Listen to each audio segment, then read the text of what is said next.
It had been a long week at work, and I was finally home.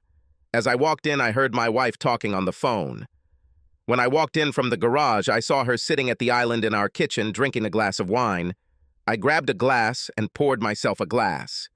"Michael, Mom wants to say hello. I'm putting you on speakerphone." "Hi, Michael. How is my beloved son-in-law doing?" "Great, Mom. You know that I am your only son-in-law, so the competition is not that fierce." "I know, but you would be my favorite no matter what." "Thank you. I love you too. You know, my dad and I were watching a show. A husband and wife were talking about how to build trust in their relationship. My mother-in-law always tried to give us relationship advice to keep our marriage strong. Some of them were good, some not so much, so we needed to look at each one individually to see if it had any merit. Every week they hand over their mobile phones to each other so they can look through messages and call history to show they have nothing to hide. My dad and I do this now too. You guys should try it." I looked at my wife Andrea and saw her flinch slightly when my mother-in-law said this. Interesting. "Mom, I think this is a great idea. Andrea and I will start doing this too." From some subtle signs, I realized that Andrea clearly did not approve of this. I think she might have something to hide. "Andrea and I have to go, so give our love to Dad." I quickly hung up Andrea's cell phone and handed her mine. There is no better time to make a change than now. "Michael, give me back my phone. This is a stupid idea that my mom suggested. I don't need to look through your phone. I trust you completely." "No, Andrea. I think this is a great idea. Trust is something that has to be earned and cannot be ignored, no matter how long we have known each other. I know I have nothing to hide, so view whatever you want." "Michael, no. We don't have to do this." From her reaction, I realized that she was hiding something. I opened her text messages, and it didn't take me long to find out what she was trying to hide from me. Just today, she was talking to someone named DJ, and it looks like my marriage might be in trouble. I saw some "I love you" messages, and as I kept scrolling, I saw some nude photos of them. Andrea saw my face and knew she was caught. She rushed to the phone, but I was too fast for her. "Do you want to explain what I see here? Who the hell is DJ and why are you sending him nude pictures of yourself? It's not what it looks like." "Bullshit. I think that's exactly what it sounds like." "You love him? How long does this last?" "Michael, please just give me my phone back so we can talk about this." "No, I think I'll keep it for a while. What you're going to do is get your shit together and get out of my house.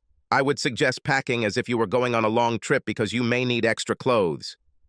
Tears began to roll down her cheeks, and I saw her resolve disappear. Andrea slowly walked up the steps to our bedroom, and I heard her begin to pack her things. I needed to find out a little more about who the hell a DJ is. From the pictures I had seen, his manhood below the waist was not even as big as mine.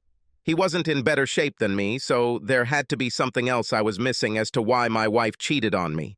Cheating a fallen woman. I grabbed the phone and called my brother. He lives near Chicago and works for a small county police department. I quickly told him about my situation and asked him to dial the number to find out who this DJ is and why he ruined my marriage.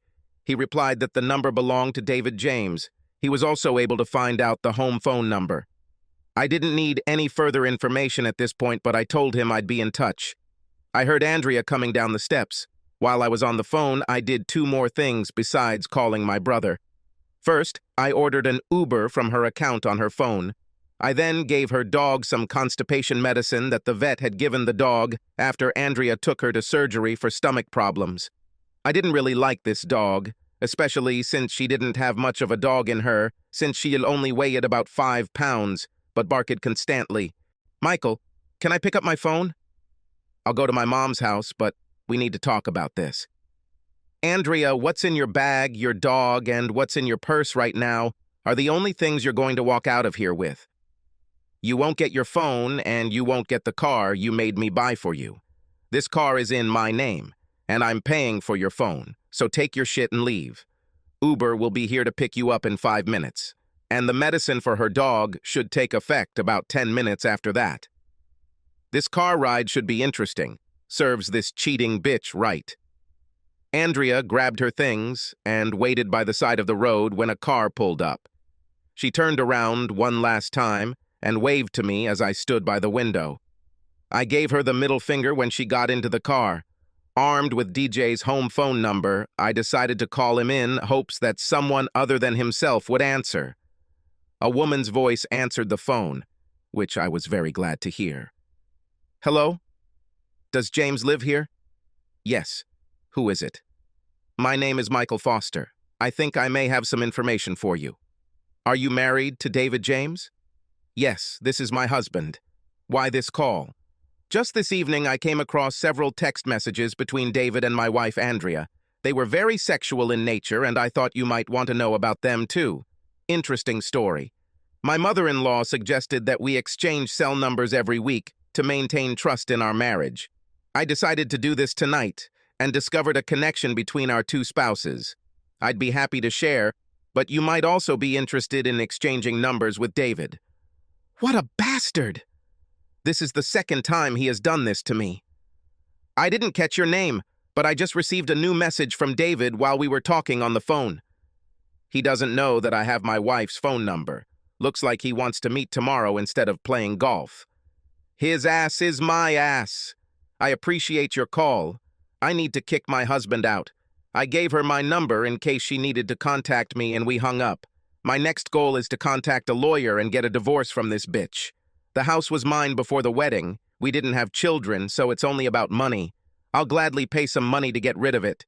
As with a mole, please like and subscribe to the channel and you will never be cheated on.